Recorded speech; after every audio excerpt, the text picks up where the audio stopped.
지금부터 저의 옛 여자친구에 대해서 얘기하려고 해요. 얼굴도 이쁘고 성격도 좋고 나무랄 데 없는 저에게는 완벽한 여자친구였죠.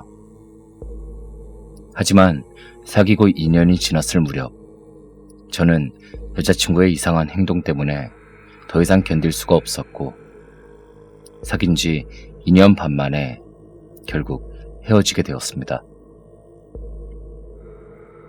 그리고 저번 주 금요일 우연히 옛 여자친구의 소식을 듣게 되었는데 1년 전쯤 방 안에서 스스로 목숨을 끊었다고 하네요.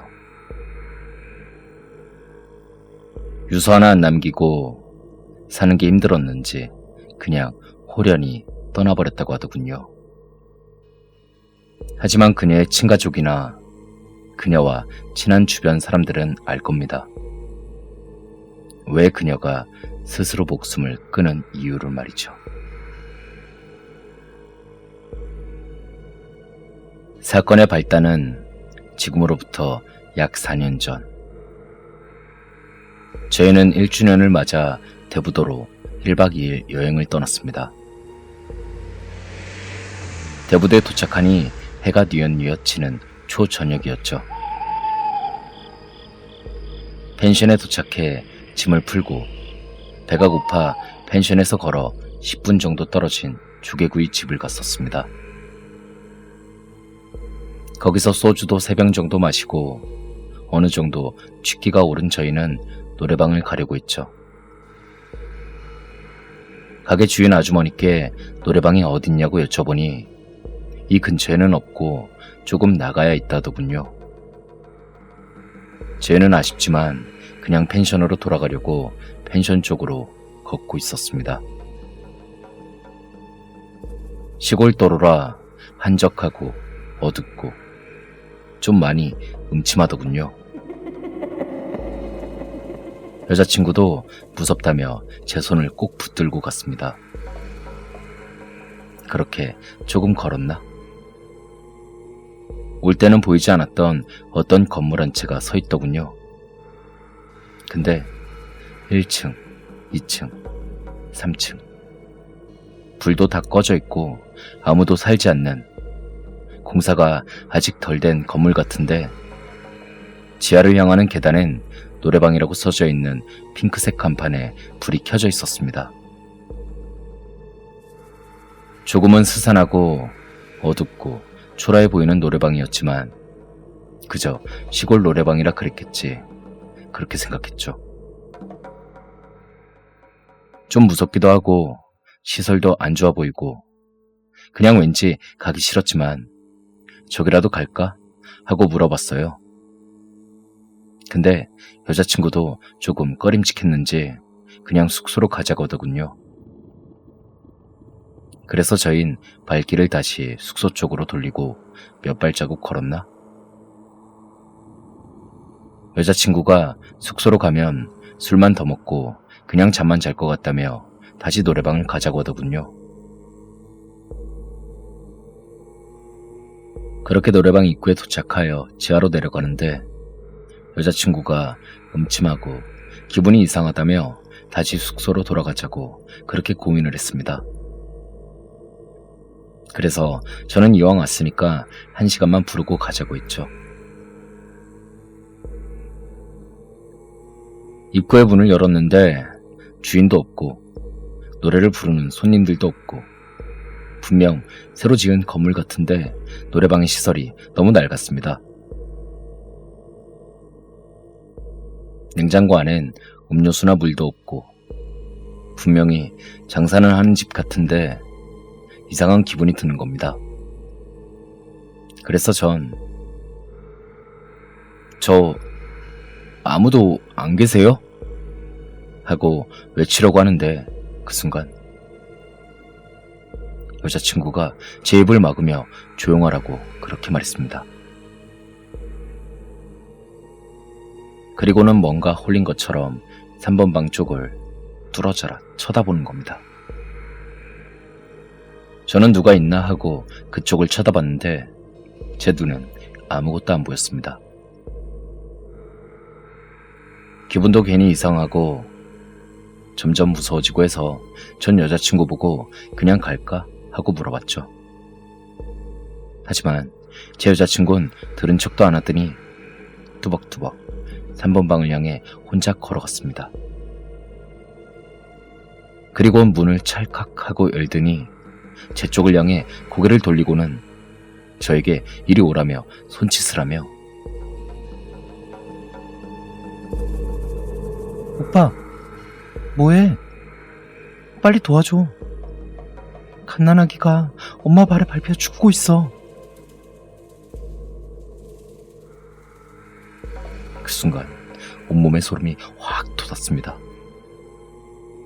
근데 말이죠. 절 더욱더 미치게 했던 건 여자친구의 미소였어요. 진짜든 가짜든 엄마 발에 밟혀 죽는 아이가 있다면 놀래는 얼굴이거나 당황해야 정상인데 너무나도 차분한 모습으로 저를 바라보더니 입꼬리를 씩 하고 올리고는 미소를 띄우던 그 모습이 절 미치게 만들더군요. 전 장난치지 말라며 빨리 숙소로 가자고 짜증을 냈습니다. 하지만 여자친구는 희죽희죽 웃으면서 다시 오빠, 뭐해? 빨리 와. 어떤 엄마가 애기 얼굴을 발로 찍고 있어. 빨리 도와줘야 돼.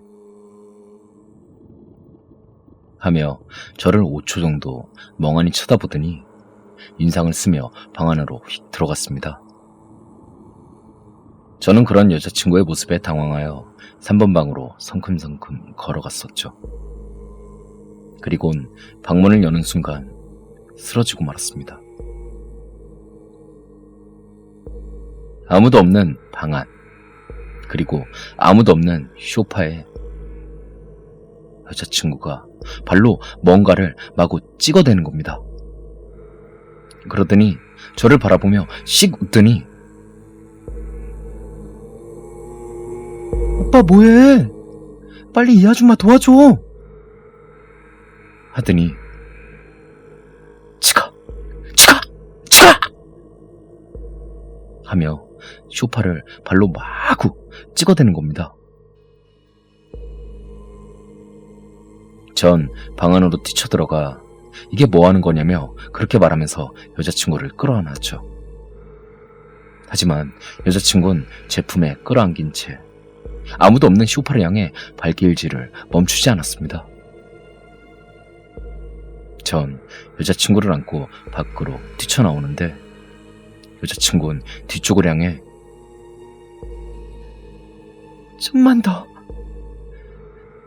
좀만 더, 거의 끝났어.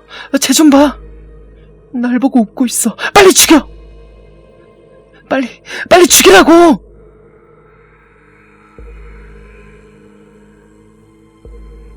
전 몸부림치는 여자친구를 안고 온 힘을 다해 노래방을 나왔습니다. 그렇게 강분을 하던 여자친구는 노래방에 나오자마자 스르르 힘이 풀리며 땅바닥에 주저앉았습니다. 전 쓰러져 있는 여자친구를 다시 업곤 숙소로 향해 달렸어요. 숙소에 도착해 여자친구를 침대에 눕혔고 정신을 잃은 여자친구는 몇 분 후 평온한 얼굴로 깨더니 무슨 일이 있었냐며 저를 물끄러미 바라보더군요. 여자친구는 아무것도 기억을 못했습니다. 자기가 언제부터 잤냐며 저보고 안 자고 앉아서 뭐하냐며 그렇게 물어봤습니다. 그리곤 아무것도 기억이 안 난다고 하던 여자친구. 그렇게 저희는 여행을 다녀왔고 그 뒤로 저는 한동안 그 공포에서 헤어나올 수가 없었어요. 한동안 여자친구를 만나면 계속 그 섬뜩한 미소와 알 수 없던 행동이 떠올랐고 여자친구는 정말 기억을 못하는 건지 아무렇지 않은 듯 예전과 똑같이 행동했죠. 그렇게 몇 개월이 지나고 여행 때 겪었던 그 일들도 자연스럽게 기억 속에서 묻혀져 갔죠.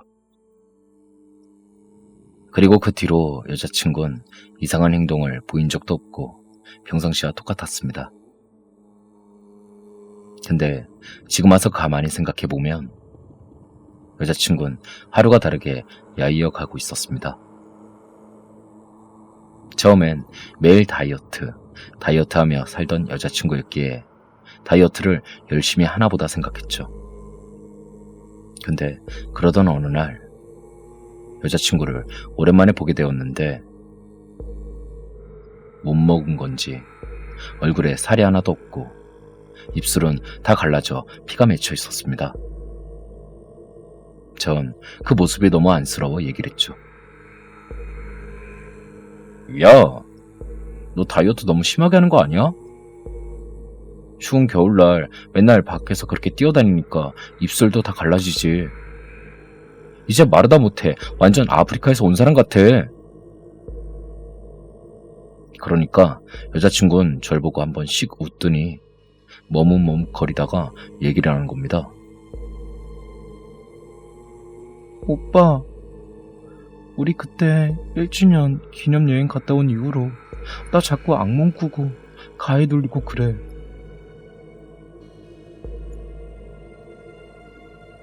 사실 알고 보니까 여자친구가 살이 빠진 이유는 일주일에 한두 번씩 겪는 악몽과 가해 때문이라고 하더군요. 저는 걱정스럽기도 하고 한편으론 무슨 악몽을 꾸나 궁금해서 그 내용을 물어보곤 순간 잊어버렸던 그 기억들이 떠오르게 되었습니다. 다음 편에 계속됩니다.